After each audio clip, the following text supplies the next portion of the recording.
Title, ए मेरे खुदा मुझे माफ कर दे। कहानी निदामत, सजा और माफी की तलाश। रात की तारीकी गहरी हो चुकी थी। हर तरफ सन्नाटा था, मगर आदिल के दिल में तूफान बरपा था।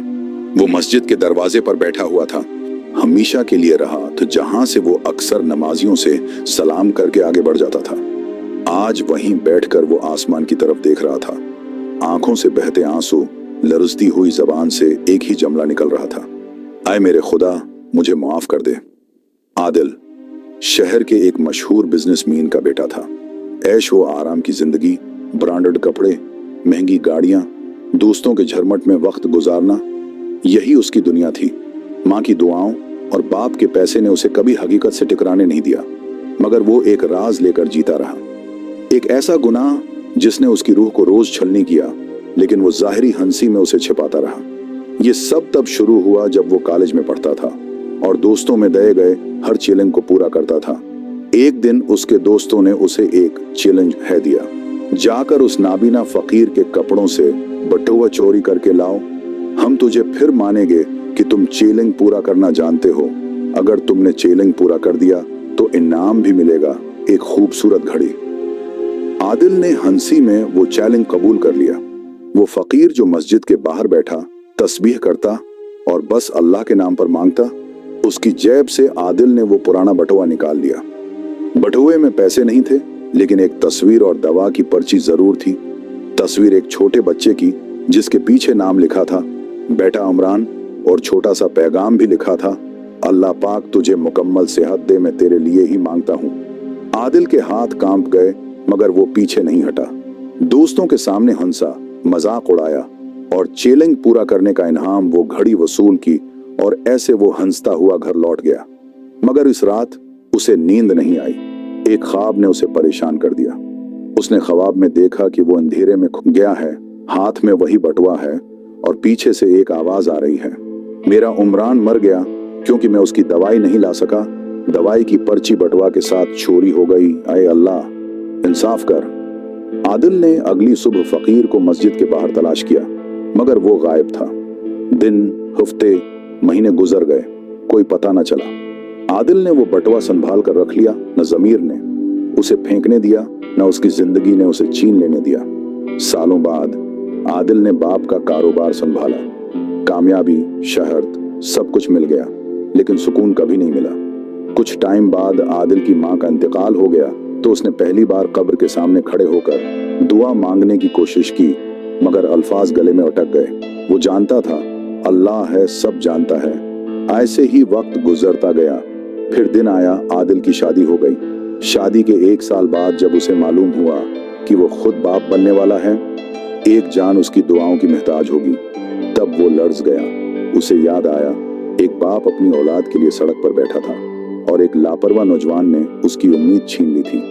आदिल ने वही पुराना बटुआ निकाला, तस्वीर को सीने से लगाया और मस्जिद के दरवाजे पर आकर बैठ गया। ऐ मेरे खुदा मुझे माफ कर दे, मेरी जहालत, मेरी बेरहमी, मेरी गलती को अपनी रहमत से धो दे। जिसका मैंने दिल तोड़ा, अगर वो दुनिया में नहीं तो उसकी मगफरत कर दे, अगर है तो उसे मेरी माफी पहुंचा दे। नमाज का वक्त हुआ, लोग आने लगे। एक बुजुर्ग करीब आए, आदिल के आंसू देखे और नरमी से बोले, बेटा सब गलतियां करते हैं, मगर जो रोते हैं वही अल्लाह के प्यारे बन जाते हैं। माफी मांगना ही पहला कदम है। नमाज पढ़ा करो और दूसरों का ख्याल रखा करो। आदिल ने उनके पांव पकड़ लिए। पहली बार उसका दिल थोड़ा हल्का हुआ। आदिल अब हर नमाज पढ़ता, हर फकीर को इज्जत देता, हर दूसरे को अपना भाई समझता और दिल से सिदका करता।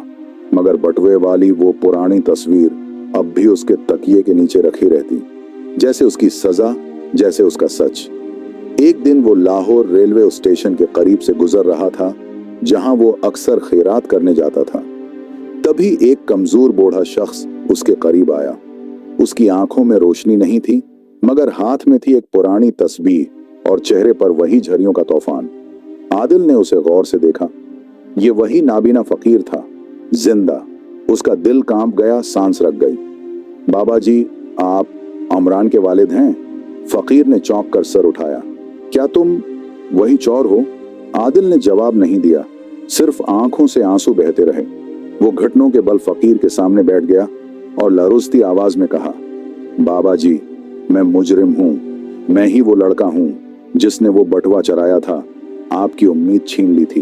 बूढ़े ने एक लम्हे के लिए खामोशी अख्तियार की, फिर आसमान की तरफ देखकर कहा, मेरा उमरान उसी दिन चला गया था। मैंने तेरी सूरत नहीं देखी मगर अल्लाह ने देखी थी। आदिल सजदे में गिर गया, हचकियां बंध गईं। बाबा जी, सजा दें, थप्पड़ मारें, बद्दुआ दें, बस एक बार कहीं कि आपने माफ किया। फकीर ने कपकपाते हाथ से आदिल के सर पर हाथ रखा और नम आवाज में कहा, बेटा, मैंने वो बटुआ नहीं खोया था। मैंने अपना बेटा खो दिया था, लेकिन तेरा मुझे इंतजार था और बरसों इंतजार के बाद आखिर तू लौट आया, इंसान बनकर। आदिल सजदे में गिर गया, जमीन आंसुओं से भीग गई। फकीर ने धीरे से कहा, मेरी आंखों ने तुझे कभी देखा नहीं, लेकिन दिल ने आज पहचान लिया, तू वही है जिस है के लिए मैंने सब्र मांगा था और आज वो सब्र रंग ले आया। आदिल ने थरथराती आवाज में कहा, बाबा जी, क्या आपने माफ कर दिया? फकीर ने मुस्कुराकर कहा, बेटा, अल्लाह हर उस शख्स को माफ कर देता है जो तौबा करता है। मैं कौन होता हूं ना माफ करने वाला। मैसेज कभी कभी हमसे एक गलती हो जाती है, लेकिन उस गलती का बोझ सिर्फ हम नहीं उठाते,